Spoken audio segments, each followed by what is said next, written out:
That's working. There is that.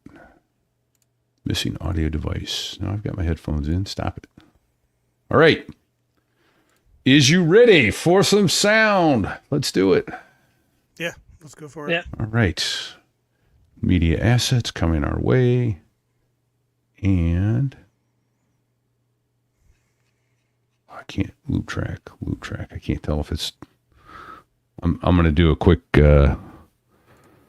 numbskulls to see if it's looping or not. Quiet, numbskulls. I'm broadcasting. Good. Okay, loop is off. So after the music fades, so there I was. We want your so there I was story there, Jack. Here it comes. Quiet, numbskulls. I'm broadcasting. This here is a true story about crossing the pond at night in the world's smallest cockpit, on the tanker, through the weather. Oh, and to the tanker crew who did that, thanks a lot. We really appreciated that. I'm just kidding. No, I'm not.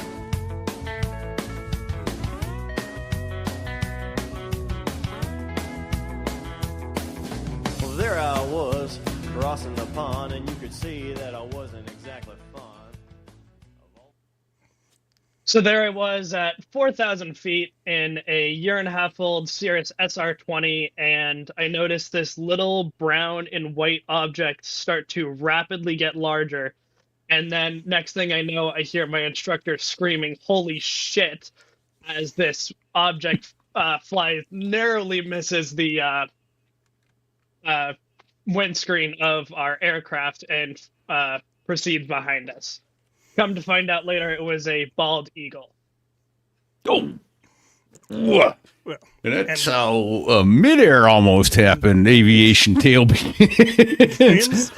and it's almost like a family tradition. Right? There you It is go. that. More than a clue bird strike. That was damn near a bird strike. Greetings, everyone. Repeat here, coming to you from New Hampshire. Fig is stuck somewhere trying on his so there I was bikini or something, I think. So Sticks kindly steps in as the co-host this week. Where you at, Sticks? Well, I'm in New Hampshire as well, and we have a special guest with us. We got Chock. Yeah, nice. And, why don't you introduce yourself, Chock? How long have you known Chock, Sticks? Oh, about 20 years. There you go. Somewhat painful years. Yeah. No, they're not. Painful on his part. All right.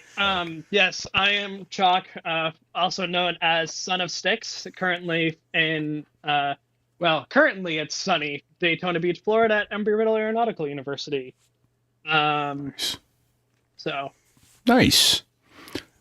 All right. Well, when'd you get the flying bug? I think I got caught at probably around 7 or 8. I don't know what Sticks thinks. It was a young age for sure. Yeah. No, there was he of the three in the hall brood had the one. It was the one that had the greatest interest in flying. So, and but yeah, no, I would agree. And so, what's been your path so far? Tell us a little. What sort of things have you had to overcome, and what sort of things are you still, what's working your story? on? What are you working am I on? still Yeah. working on? Yeah. Yeah. All right. So, I caught the flying bug probably when I was about 7 or 8. Of course, growing up with someone like Sticks as your father, you tend to sort of perpetually live in his shadow. And I remember from a very young age, he was always talking about some of these flying stories he had and all of that. And around the time I was 7 or 8, I started to realize that's pretty cool. That might be something I want to do. And from there, this developing interest, it built over time. My father sort of helped grow that interest into a real passion. And here we are. So I graduated high school in the spring of 2023. From there, I'm going to interrupt you on one thing. So just because just because we want to try and go somewhat chronologically, how did between the ages of say 6 and 9 or 10, at the time period when you believed in Santa, not that Santa's not real, but how did Santa get around? He got around in a helicopter. Yeah, you weren't having any. Oh, come on now. No one believes that. Santa's much faster than any helicopter. We don't need retreating blade stall. Those speeds. Yeah, for the first several years of the poor young lad's life, he found out that, oh yeah, you know what? Santa gets around by a helicopter. That sleigh thing doesn't really exist. Nice. All right. Very cool. So, all right, yeah. So, what's your path then? What did you do any flying before you graduated high school? I definitely wanted to. I had bigger focuses and other stuff going on throughout my time in school, so flying kind of got pushed to the bottom of the barrel, unfortunately. So I didn't start flying until I was actually in college. I had a few flights here and there that I got to go do, such as actually flying in repeats Cheetah. Oh, that's right. Yeah, we took you up to Berlin. Yeah. Yep. I remember that. Yeah.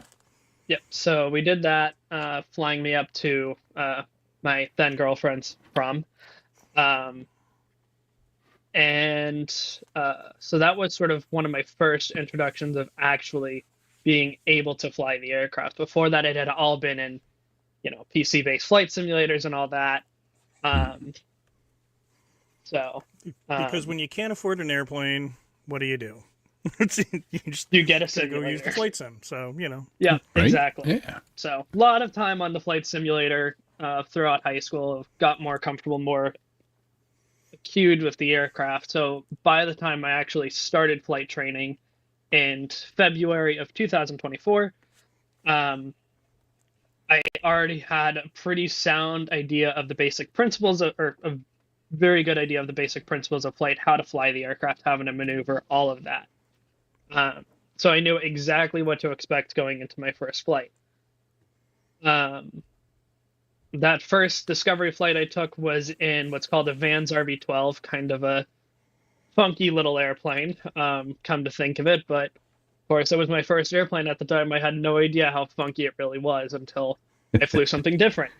So I queued 13.6 hours in that over the course of a little more than 6 or 7 months, actually. Okay. And then kind of took a break for a little bit, went off to what's called University of Maine Farmington to study history, which was an interesting path on my choice. And then started studying at University of Maine Augusta, which had an aviation program. It's a smaller one, but it's a really, really solid aviation program that they have over there. Part 61 school, but they structure everything like a Part 141 school, and they fly Cirrus SR-20s, which is where that intro story came from. So I started flying the Cirrus SR-20 in it was March of this year. And I was able to build 20 hours in that, got a high performance endorsement out of doing that. And then after I finished up the semester, I went home and I transitioned back to flying the RV-12 with, I think, a lot more understanding of how to fly the aircraft, how everything worked, and better able to just fly in general, stay ahead of the aircraft a lot more effectively, because when you're flying at 150 knots versus 90 knots, there's a big difference there. Yeah. So that was, yeah, go ahead. No, I was just so I was going to ask you to describe the RV-12 and the Cirrus both. What kind of performance they had, what kind of engines, that sort of stuff, and what kind of cockpit did it have? Is it a standard steam gauge 6-pack? Yeah, is it sure, a G1000? What do you have? Yeah, so the RV-12, especially at the flight school I was at, was a very mixed batch of aircraft. So they had two different types of avionics displays. So the most common one is what's called Dynon D1000. It's a smaller company. It's not as well known as like Garmin. Operates much along the same lines. It's still a glass cockpit by all means. Typically they're touchscreen unless it's one specific aircraft, which I have a history of not getting along with that, which we'll get into later. So that it's a little bit annoying because you can actually change what the position of each of the instruments is in the display. So it's not in one set position. So all of the aircrafts are a little bit different, and they're different every time you fly. So you don't know what to expect, and everything's always messed up in them. And then the other one is Garmin G3X, which is very similar to G1000 in terms of how it's laid out. It's very set. It's going to be in every instrument has it in place. It's not going to move from that, and it's touchscreen. So it's very similar, again, to G1000 as far as structure, but it's designed for experimental and light sport aircraft as opposed to FAA certified aircraft. Right. Okay. And so is D1000. It's the same idea as G3X, just different company, different. It's, I would say, a little bit more tacky. The responses are a little bit slower on it, but not in any super meaningful way. The RV12, they all typically have what's called a Rotax 912 ULS, which is a really funky little engine. It's dual carbureted. It doesn't have carburetor heat because typically when you're looking at an engine, of course, the carburetors are on the side of the engine. These ones are on the top of the engine, so they don't need carburetor heat. So that's nice on one hand, but also on the other hand, it can lead to some issues with it if somehow carburetor ice does build up, which hasn't really happened. It's a VFR only aircraft, so it really shouldn't happen anyways. So not a huge deal, unless you're flying into some foul weather on accident, which I've done one time with an instructor, thankfully. Yeah, that's not somewhere you want to be. No, particularly if you don't have your instrument ticket. exactly. So, but knowing what to do if that happens is important, obviously. It's critical, and then obviously. Yeah. And then obviously the weird thing is that carburetor ice can happen on a clear day if it's humid enough and cool enough. It can still happen to you, which can suck. Because my mind wouldn't, without knowing that, your mind doesn't automatically go to, it's running rough because of carburetor ice. So, yeah. All right. What else is there? That engine is also funky in that it's got what's called a stator system. It does not have magneto. So it's got a central stator system that it effectively times when the sparks need to go to each of the spark plugs. And then that then goes on to two separate stators, ignition A or two ignitions, ignition A and ignition B. And then those ignitions then push the spark out to the cylinders. And then the stator also, it's kind of weird because it also at the same time is running the timer system, and it's also running the alternator effectively. It doesn't have an alternator.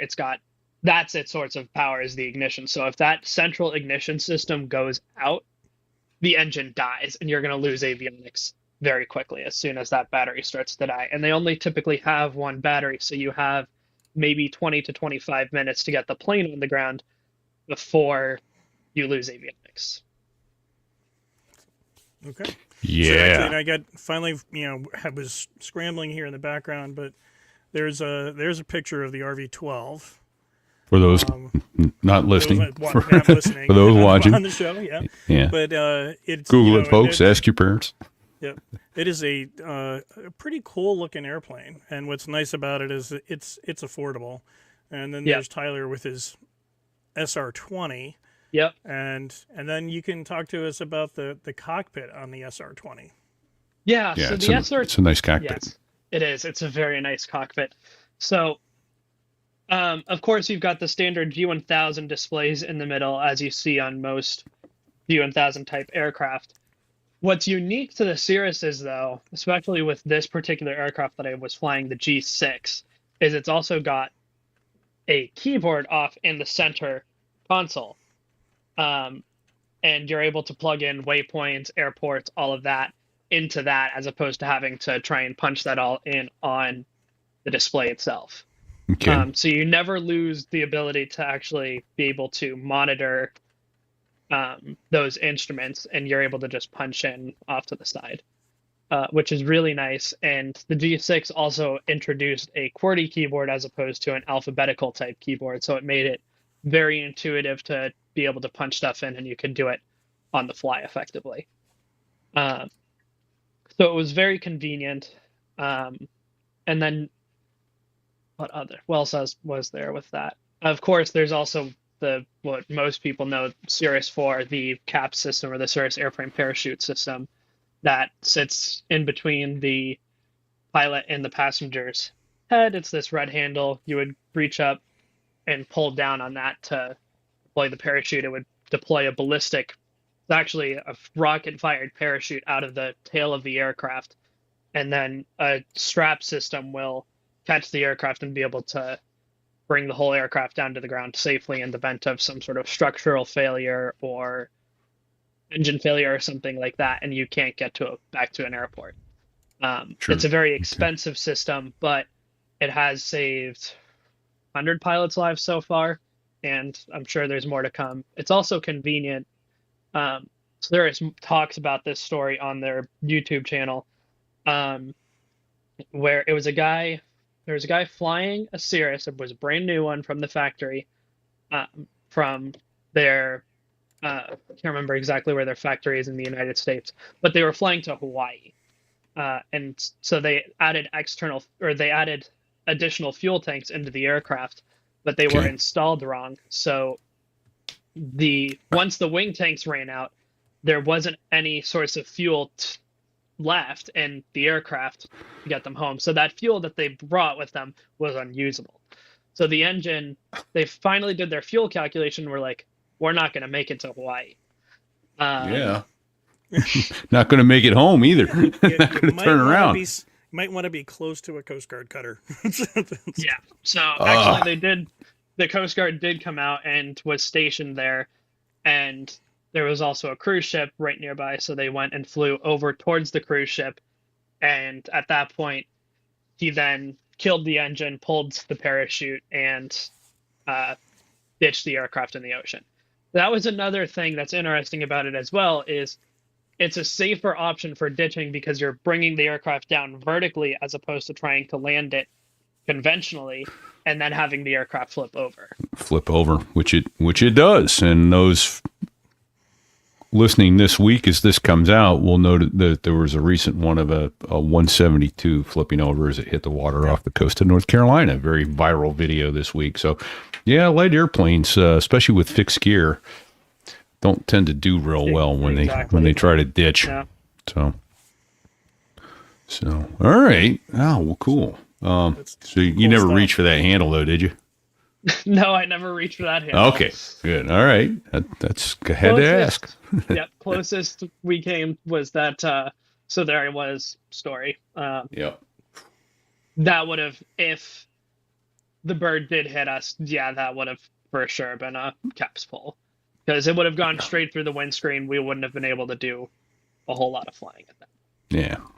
So terrifying. Yeah. So, all right. So, but you've had a few more incidents along those lines. So, well, let's back up a little bit and find out where you are, how far along you are. You're working on your private right now, right? You're about ready for your check ride. Very agonizingly close to my check ride. Agonizing is an understatement. Yeah. We're not going to go into all of the details on this, but dear God, this has been like a kidney stone, and it's just going to feel good when it's all over. Yeah. So okay, yeah. So where are you? There. Yeah. What what's your path to get to where you are right now? Yeah, so there's obviously been quite a few delays, in large part not anything. They were all out of my control, effectively. Just things going awry, weather and whatnot. So Yeah, Embry maintenance, Riddle, weather, yeah, everything. exactly. Embry Riddle has a deadline where you have to have completed your private pilot before you can start the instrument class. Right. I was down to the day that I was like, I had my check ride scheduled for the day of the deadline. And this happened last Sunday, so I don't know what date that would have been, or 2 weeks ago from Yeah. yesterday. Okay. But you're Um, down to the day you had to have your check right. Exactly. Um, and we had to cancel because Hurricane Aaron was in the vicinity and was causing some really hazardous winds aloft that would have made it not only nigh on impossible to fly or nigh on or dangerous to fly, also just I there was no way I was going to pass my check on a day like that. It was outside my personal minimums. The only option was to cancel, unfortunately. So I was then going to stay an extra few days, and other stuff happened. So I wound up coming back down to Florida to finish off my private with, funny enough, Repeat's daughter, who's in Jacksonville. So I'll be starting with her in the next few weeks. We're going to just transition me over to the 172, and then from the 172, I'll be able to go do my check ride. And then I start instrument training in the spring. All right. So, So, as a parent, Repeat, every so often, like when you get a phone call from your kid, and it starts off with "I'm okay," and like they were out driving or something, that the next line is going to be not so great. So, I get a phone call or a text message, "I'm okay," but Oh, yes. why don't we go there next? Okay. Yeah. So I unfortunately have the RV-12. It's an experimental aircraft, and just the engine is known for some reliability and mechanical issues. So that I was out a couple weeks ago. I don't remember an exact date. I'd have to look it up. Um, I'm in the RV-12. It's my first outside the pattern solo. So I'm gonna go up. My plan is I'm gonna do one touch and go, and then I'm gonna leave the pattern and go do some area work, S turns, turns around point, steep turns, stalls, stuff like that, or maybe not stalls, but everything else, and just practice on my own effectively. So I take off. Everything looks great. Engine's running at normal. Nothing is like that's a problem. So go in my crosswind, and then I enter my downwind leg for the runway, and I get this message that pops up in this particular aircraft that I don't get along with. And it starts really going off and saying, backup battery system unavailable, message, caution. And so this wasn't anything I had been told about, but at that point, I sort of reluctantly decided, all right, I need to just bring the plane down. And so I just wait until power gives the next call, and I'm going to just request full stop landing. And just let them know there seems to be an electrical snag. So they call up and they tell me you're cleared for the touch and go. I then repeat back, cleared for touch and go. Is there any chance I could get a full stop landing? I'm having a small electrical snag. And of course, bear in mind, they also know I'm a student pilot. So when they hear that, they freak out and assume that I was declaring an emergency, or they declare an emergency on me, rather, even though I specifically I tried to avoid that happening. So they wound Sure. up rolling out the airport fire trucks. Yeah. All Nice. 7 of them. Hey, firefighters got trained too there now. What was So- funny though is I'm sure there's a clip somewhere on the internet of this little tiny airplane that comes in, lands, and then you see this giant conga line of fire trucks pull in behind the RV-12, and then all of a sudden they just stop and they turn around and go back to the firehouse. So Beautiful. eventually I was able to cancel services after I got off of the runway and was back on the taxiway, and nothing really ever happened other than that them airport officials coming out, just take basic information, figure out what happened, and haven't heard anything since. Yeah. So Well, that I was will my first- offer. Oh, go ahead. No, go ahead. Sorry. Well, I was just going to say, I would offer that the E word is free, right?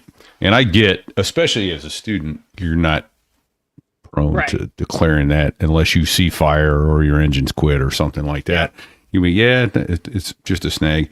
And I get it. And I probably would have said the same thing had it been Yes. me. It's But yeah, the controllers are, especially being aware that you're a student solo, they are going to play it as conservatively as they possibly can. So I'll just pass that along to all the listeners that are wherever they are in their flying career. Those with a lot of experience will know also that the E word is free, and never be afraid to use it. Get you a lot of cool priority.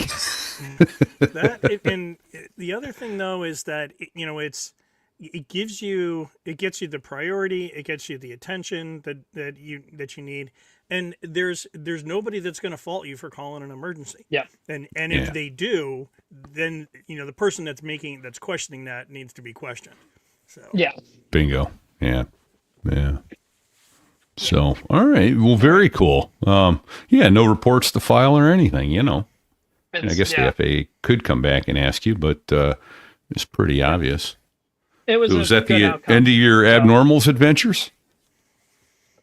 No, it is not, unfortunately. There's more to come. So the next time, Abby this one- someone. Abby normal. exactly. So the next incident I had, same exact plane, same airframe, everything. It's my solo cross country, my plan to be my second cross country. This is going to finish up my private pilot requirements. And so go up. The route is going to be from Kilo Papa Sierra Mike to Kilo Alpha Uniform Golf, back to Kilo Bravo X-Ray Mike, and then to returning to Kilo Papa you're Sierra throwing Mike. we could, like, everybody knows the airport acronyms. We Yes. just lost repeat. Okay. But Yeah. here's the thing. Let's just use the plain airport names, because it'll be a little bit geographic references will be easier. Yeah. Okay. So took out Taking off out of Pease. Yeah, going, took out of Portsmouth, New Hampshire. Supposed to fly up to Augusta State Airport in Maine, then to Brunswick Airport, also in Maine, and then back to Portsmouth. So all in all, it's supposed to be about a 2.5-hour run. Relatively straightforward. I called the weather briefer earlier that day. It's supposed to be great conditions for flying. I talked to the aircraft dispatchers before the flight just to ask how is this particular aircraft running. And they said everything's running great. Everything looks normal. So go do my pre-flight. Everything looks great. It's got fresh oil. So everything should be normal. It's right out of its 100-hour inspection. And so everything is normal up until I'm about maybe 15 or 18 miles away from Portsmouth. And I notice starts off with this one little jolt of the engine and like backfires. It started shaking a little bit for like a moment, and then it went away. Thought, all right, that's kind of weird. Yeah. And then Didn't even hit a bird. What the hell's going on? No birds involved. this time, anyways. And then it gets weird because it comes back again. All right, a little bit weird. Third time, fourth time, and it just starts increasingly getting more and more consistent and happening more and more frequently. And also just becoming a little bit more violent. And eventually it's getting to the point where it's just continual.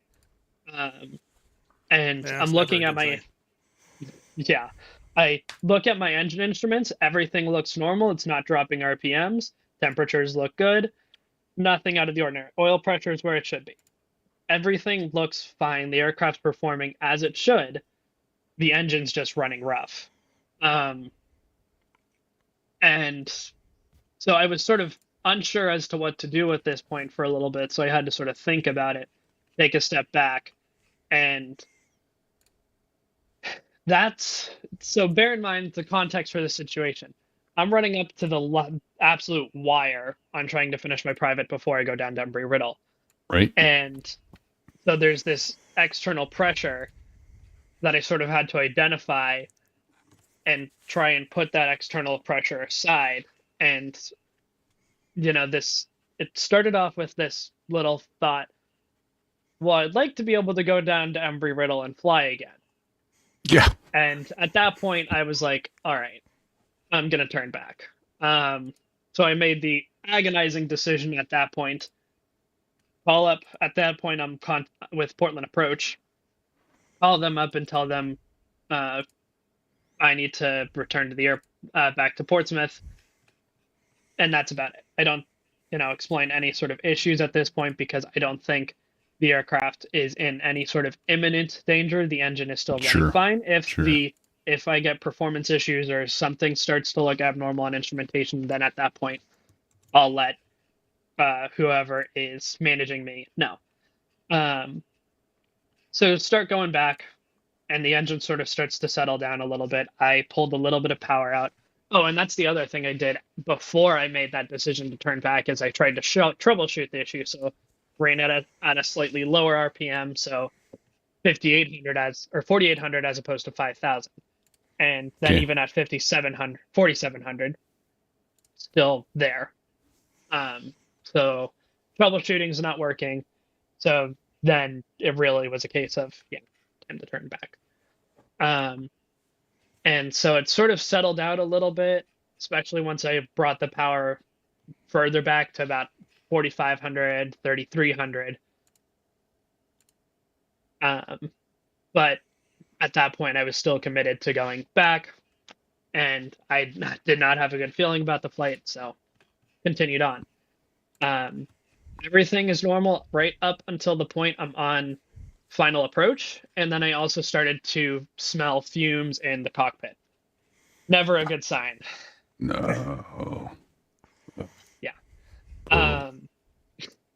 So landed fine, and then pretty much as soon as I was on the ground, popped the canopy, tried to ventilate the cockpit, make sure I wasn't going to inhale that or potentially catch fire or anything like that.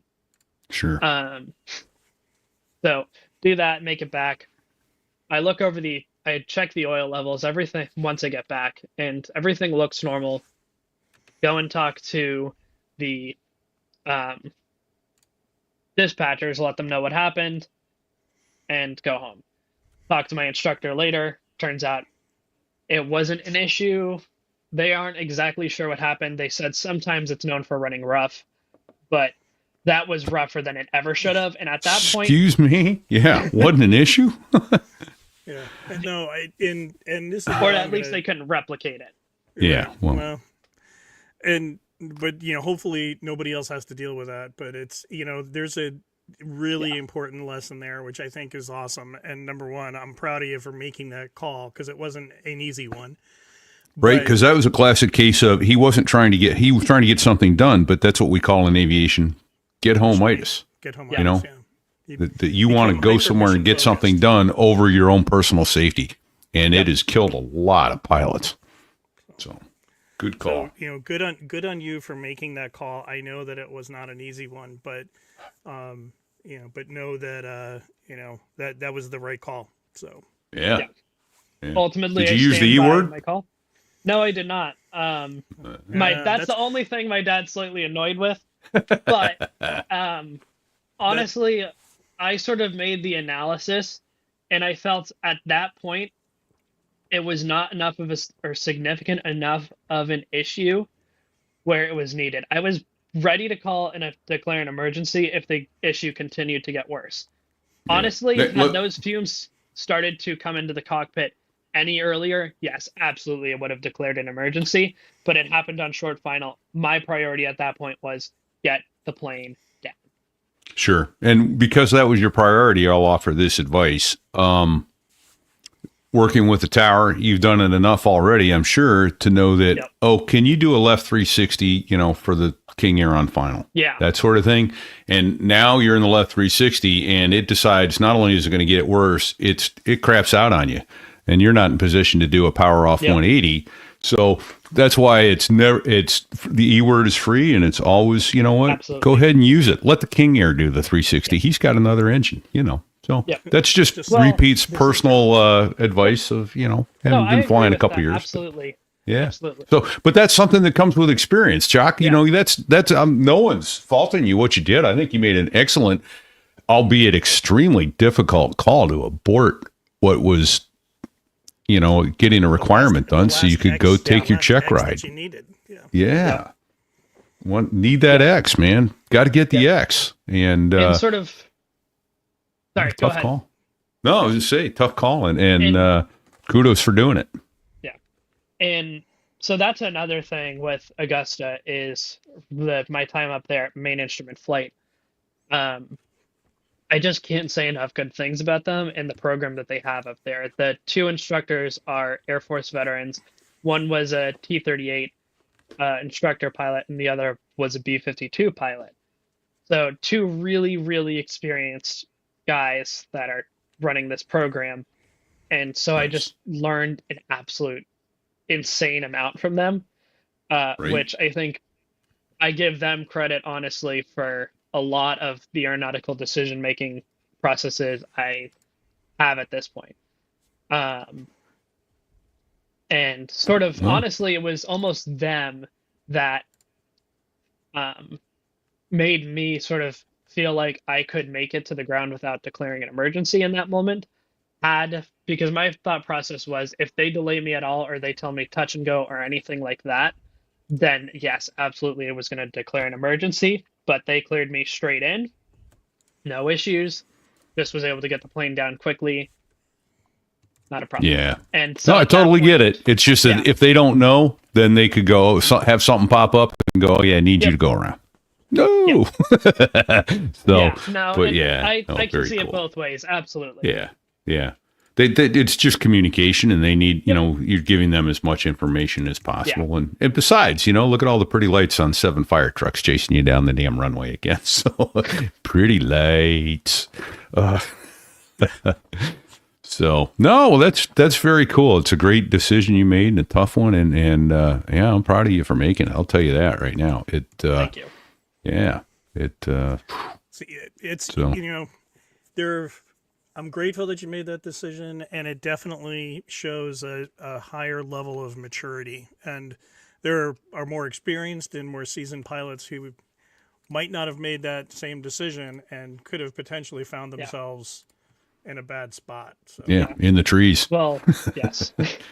That's sort of honestly where I have to give Sticks and the others a little bit of credit, because I'll be honest,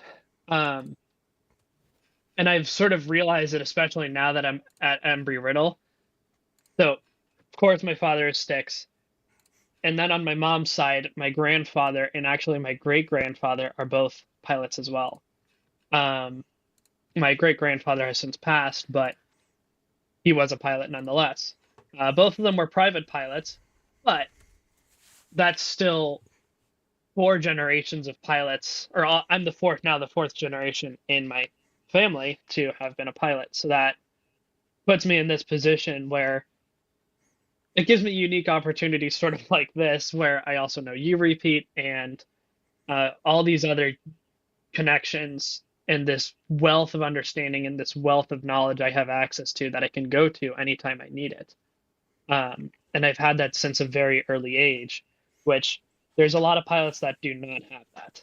And I found that a lot here at Embry Riddle, is I've got a lot of friends now that I'm sort of having to, especially in the private pilot course, that I'm now sort of helping them with the knowledge that I have and giving them the resources I've got.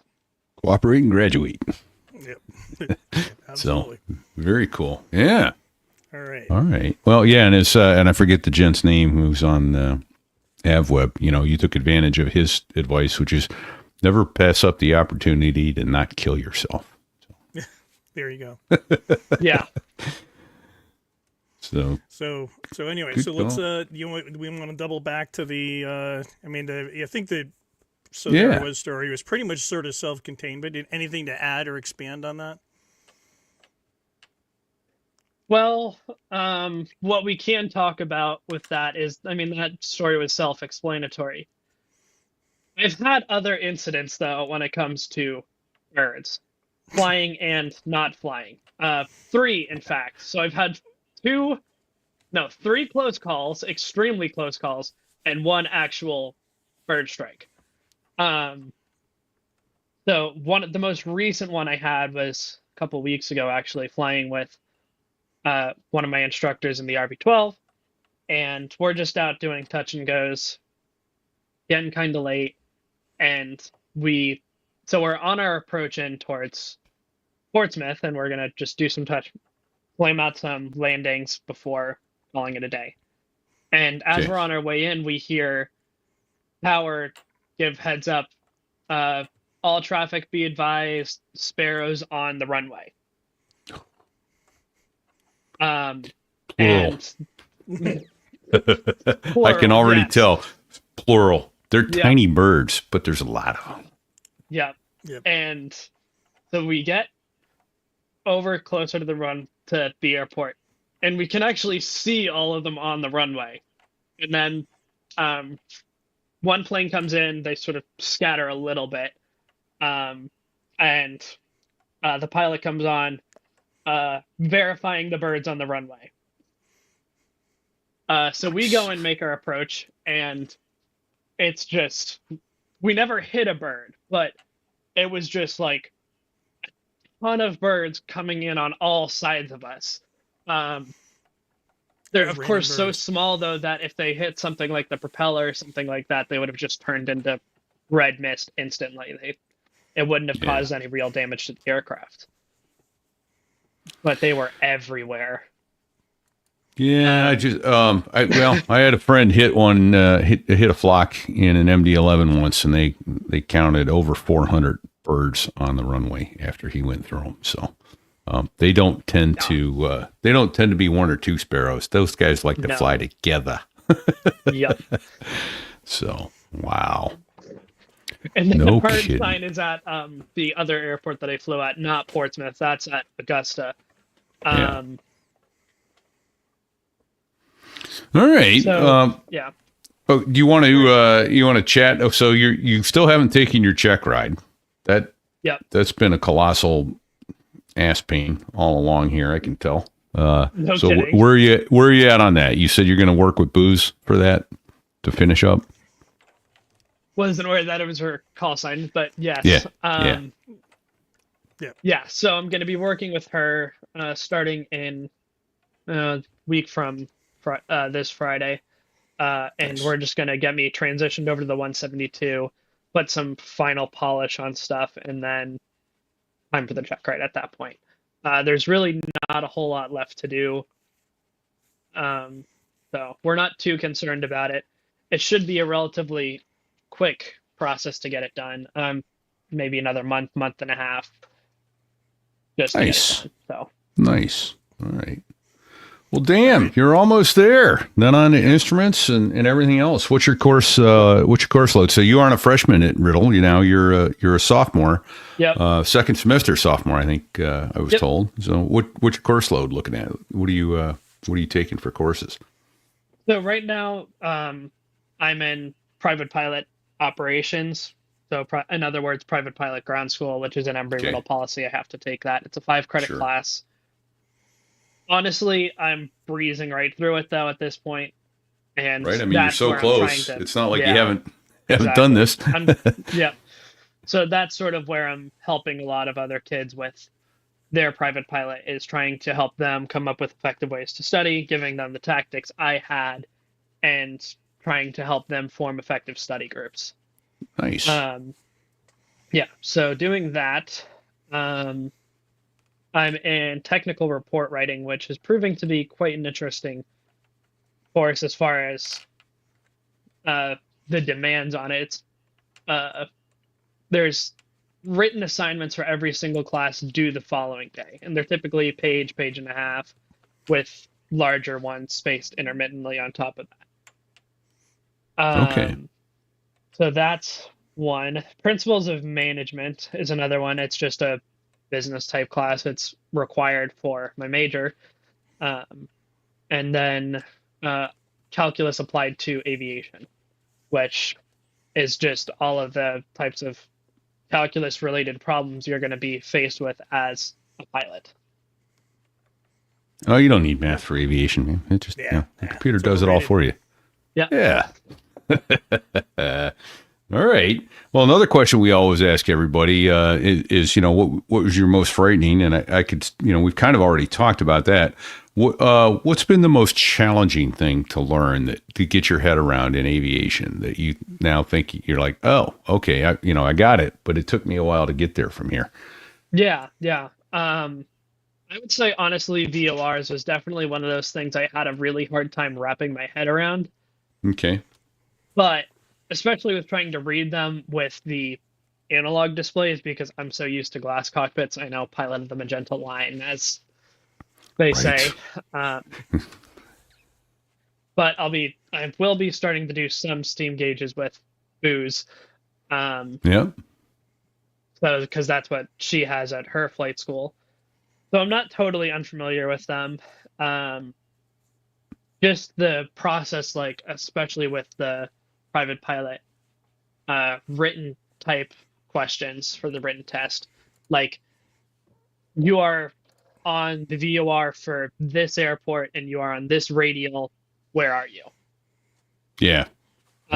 That can be certainly challenging to try and figure out details like that, especially if you're trying to use two VORs to figure out a position. Sure. But so it's harder to wrap your head around, but Sticks and I have Sticks has helped me along that path and figuring out how to make that work.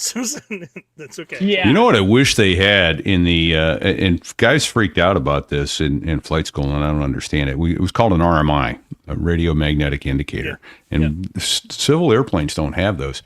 I found that to be one of the most easy to use navigational devices on the planet. Once one person said to me, "You're always on the tail of the needle." Right. It's like, oh, and then okay. To put myself on the tail of the needle, now I know where everything else is, and as E6B, we were talking about math a minute ago, but as Dizzy says, the E6B circular slide rule flight computer, and that does all your math for you. I mean, and when I was going through flight school, I had the advantage of having done marine navigation, so. Yeah, all of that was the mental gymnastics was a piece of cake, honestly. So at that point for me, but no, That's awesome. Sorry. So how were you bestowed upon the call sign Chock? Oh boy. Yeah. So, all right. This was when I was already at Embry. You're welcome. Nobody likes their call sign, buddy. Yeah, I know. The more I fight it, the more it's just going to be glued in there. But it's not as obvious as one might think, Yeah. So that call sign emerged when I was in the process of trying to get home so I could go finish my private pilot course when I was at Embry Riddle. So I appreciate my mom for putting in the effort and booking all the flights and all of that to get me home so I could focus on trying to finish the private pilot, getting situated at Embry Riddle, all of that. Took one more thing off my table. But she booked a 6 a.m. flight. So I got up at 4 a.m. to make sure I could get to the airport on time, get through security, all of that. And so, of course, it's dark in here. I've got a roommate. I'm trying to be courteous of them, so I'm not turning on the lights or anything like that. And the night before, I had sort of started to pack my bag a little bit, but I left my logbook on a chair, and I didn't see it in the morning, and I was so groggy at that point that I did not pay attention to it. And so I walked out the door with my logbook, without my logbook. My logbook, yeah. Yeah. And so a couple days later, I'm at the flight line, and they realize, oh shoot, I don't have my logbook. Can't get my sign off in my logbook. Oh, because I don't have it. Yeah. So I text my mom, or call my mom. Can you look for my logbook in my bag? Just make sure it's there. She's like, not here. So I text my roommates in a frenzy. Hey, can you just check my room to see if my logbook is in there? And they just text me a photo back of my logbook. There you go. So at that point, I tell them, all right, mail it off. I'll pay you back later. I do exactly that. The package arrives, and on the packaging, it says Tyler, and then in parentheses, you suck, Hall. And Dad writes to me, Yep. my wheel chock of a son forgot his logbook. And I went, oh, call sign. A sign. So it got shortened to Chock. Yeah. Yeah. I was just like, you gotta be shitting me. Yeah. You set your own parking brake there. Yeah. Like, of all the you could have gotten on the plane buck naked with your logbook, and I'd have been okay with it. But no. And as Dizzy says, Right? damn the underwear, take the logbook. Take the logbook. That's right.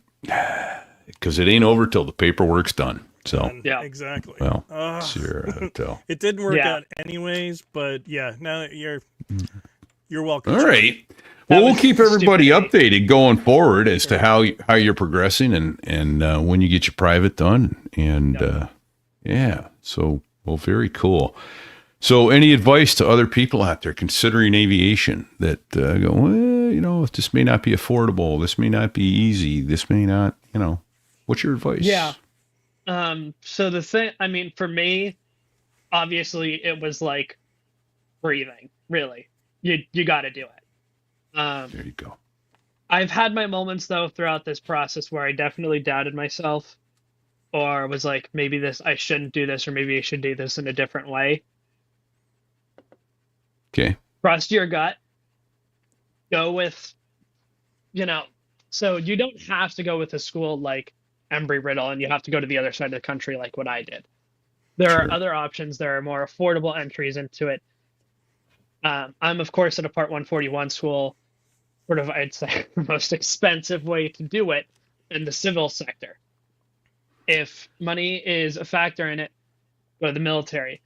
Or if, because the military will pay for it, and it's a very, very affordable entry, and you get a lot out of it. You get the military benefits, you walk away with a license, and typically a easy acceptance into any of the companies you would like to work for in the future. Sure. And yes, the course and the training and all of that is really intensive, but it's worth it. And you will thank yourself later for doing it, is what I would say. So there's no doubt about it. Go for it. Go do it. Commit to it. You're going to enjoy it. It's a blast. I have enjoyed every moment of my flight training that I've done. I hold no regrets for what I've done, for even moving across the country. Nice. And if you're at like a flight, if you're in like New England and you want to go to a university, you don't want to pay as much as like going to Embry Riddle, but you want a really high quality training, I can't say enough positive things about main instrument flight in the University of Maine Augusta. They have a really solid program that has just, it's impressed the heck out of me, and it's impressed the heck out of Sticks as well with the quality of the training they have. Nice. I learned so much from that program.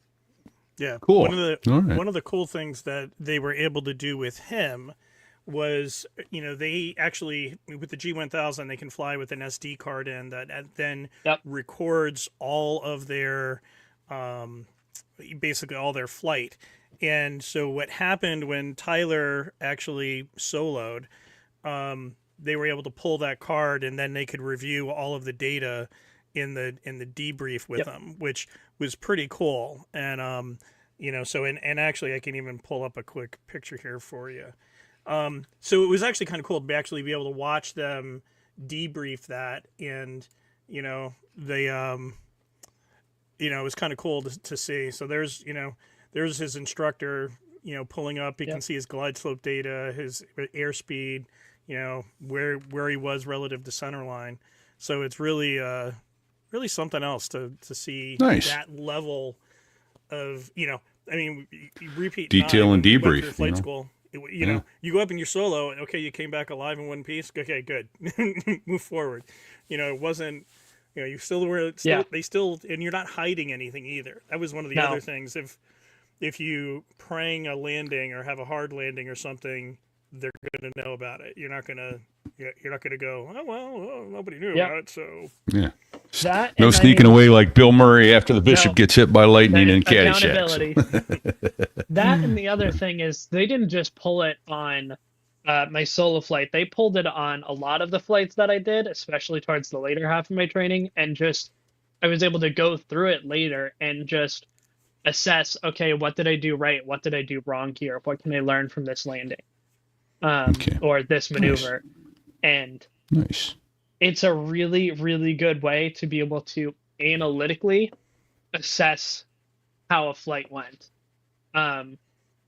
One of the other amazing tools I have, though, that has been just absolutely fantastic to have is what's called the Ray-Ban Meta smart glasses.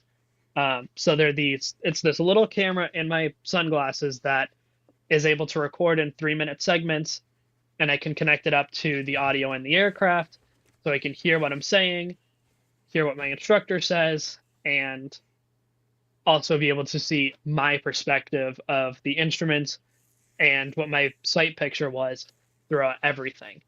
And that's paired with the instrument view of what my dad was talking about there.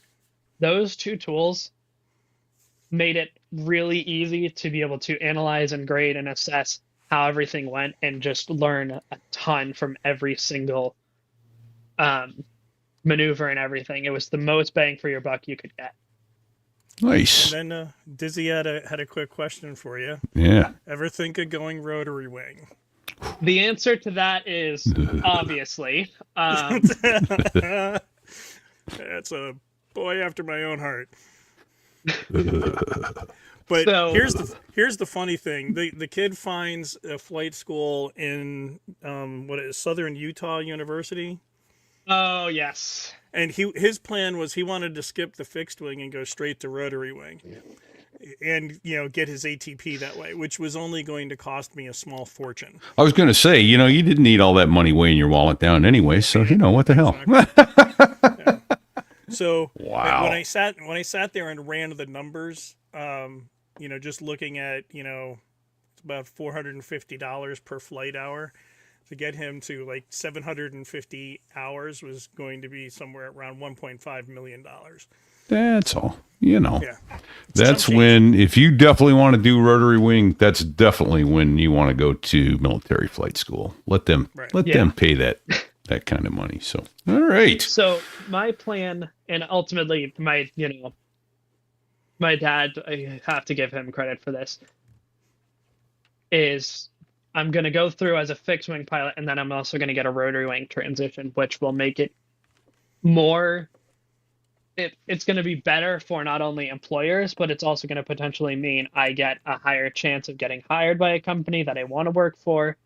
And on top of that, it gives me the potential pay increase and just in general better versatility. So I could go fly a helicopter one day, fly an airplane the next, which would be great. So Like my absolute dream job would be to go work for Life Flight of Maine, or potentially even running my own air ambulance company somewhere would be a dream come true for me. Whether or not it'll happen, we'll see. But And then I that's could what I want retire to and do. you can buy me a plane. There you go. Right. So, man, terrifying. I all kudos in the world to the guys that do that life flight, but boy, that is some dangerous flying. That just terrifies me. So, all right. Well, I think we probably ought to come down to that time in the show where we should consider landing the airplane. Yes, sir. So, well, thank you, Chock, for spending the afternoon with us and chatting My about your path. Interesting, one of the more interesting paths to private pilot I've ever heard. So we appreciate your time. Yep. Oh, There's yes. a little And then there's that pictures water of bottle. the water Yeah. bottle commemorating Yeah. his solo flight. So, anyways. Thank you, Sticks, for that. All right. Yep. So I'd like to thank all of our active duty service members and their families for the sacrifices that they've made in the course of their loved one's service. We know that that sacrifice does not come lightly. There is often and many have given the ultimate sacrifice when there's, that person that's absent in the holiday or an empty chair at the table. And we cannot thank you enough for that service. And it's so simple to say, but truly thank you for the service that you give us. Right. Absolutely. It's someone we haven't thanked in a long time, and I feel negligent for that, but we need to say thank you to Dave Hamilton, who is over at backbeatmedia.com. Handles the advertising, but gave us the know-how to get this show up and running in the first place. And so we're deeply appreciative to Dave that he has given us that skill set that we needed to get this show out to each of you. He's a wonderful host himself on 3 of his own shows, the Mac Geek Gab, the Gig Gab for working musicians, and the Business Brain for entrepreneurs. So each of those are wonderful shows. The Geek Gab, Mac Geek Gab, is a technically based show, of which if you need more repeat, I co-host that show as well. So a lot of fun to do that, and I'm grateful to Dave that he allows me to join him every week on that show. And you got a face for radio. I do, indeed. So, and I'd also like to thank all of our Patreon supporters who have lost all good judgment and decided to give us some money. In particular, we got Matt Loyacono, we're going to call signed Loco, who's given us 100 of his hard-earned dollars to help keep the lights on. So. Right. So thank you, Loco, appropriately. Appropriately named, yeah. And thanks over to Badass at bdsaviationphotography.com, who is an artiste. Go look at some of his photos. You'll be amazed at the shots he gets. I'm just, wow. Just, it's off the charts good stuff. Yeah, absolutely. And let's not forget the merch store. So there I was /merch. And you can get some of our stuff with our logo on it, and that logo is obviously created by someone who's none other than Sticks, someone who's talking about it. Yeah, great logo you came up with. Thank you for that artwork. So yeah, and lastly but not leastly, the people making that noise in the background, the 2 F-16 pilots that they make the Air Force sound good, is the Dos. Count them, not 1 but 2 Dos Gringos. 4 albums, great music all. Go find them on Amazon Music, Spotify, Apple Music. They're out there. Good stuff. If you like flying music, their music's all about that. So until next week, I then would say stay safe and don't hit that damn bald eagle. It'll ruin your day. It's going to leave a bad mark. It'll leave a bad mark indeed.